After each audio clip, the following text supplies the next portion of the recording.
interrupted, finding my voice. I need to talk to you, Mom. Alone.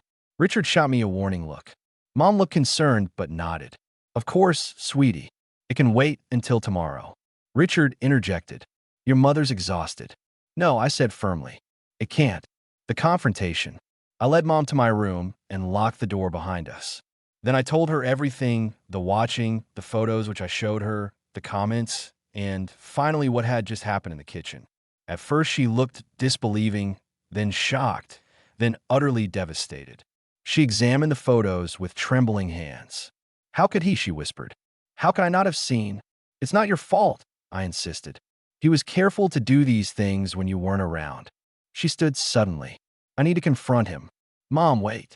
But she was already unlocking the door. Her nurse's composure taking over.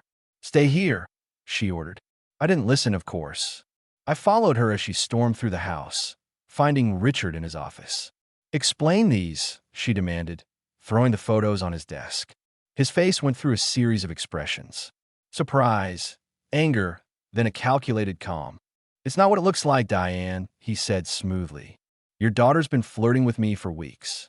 I took those to document it to show you if necessary. I couldn't believe his audacity. You're lying. You've been stalking me. See how hysterical she is, Richard said to my mother. She's been trying to seduce me since she moved in. When I rejected her, she concocted this story. For a terrible moment, I saw doubt flicker across Mom's face. My heart sank. Was she actually considering his version? Then her expression hardened. Get out, she said quietly. Richard blinked. What? Get out of my house. Mom repeated, her voice gaining strength. Now, Diane, you can't seriously believe. I knew my daughter her entire life. Mom cut him off. She doesn't lie. And these photos, she gestured to the evidence. You took pictures of her through her bedroom window while she was changing. Richard's facade crumbled. She's been teasing me for months, he shouted, his true colors showing. Walking around half-dressed, always finding reasons to be alone with me. I avoided you at every turn, I shouted back. Enough. Mom's voice silenced us both. Richard, you have 30 minutes to pack some essentials and leave. Tomorrow, you can arrange to collect the rest of your things while we're not here. This is my house too, he snarled. I'm not going anywhere. The house is in my name, Mom said coldly. A decision you fought against, if you recall. Now I understand why. Richard looked between us, realizing he was cornered. What about us? He suddenly asked me, his voice breaking pathetically. I thought we had something special. There was never an us, I said firmly. There never could be. His face contorted with rage. You'll regret this, he spat, storming out of the office. Mom put her arm around me, and we watched as he threw clothes into a suitcase, muttering threats and accusations the entire time. Finally, he dragged his suitcase to the front door, turned to us one last time, and said, This isn't over.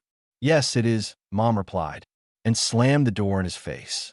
The aftermath, we changed the locks that same night.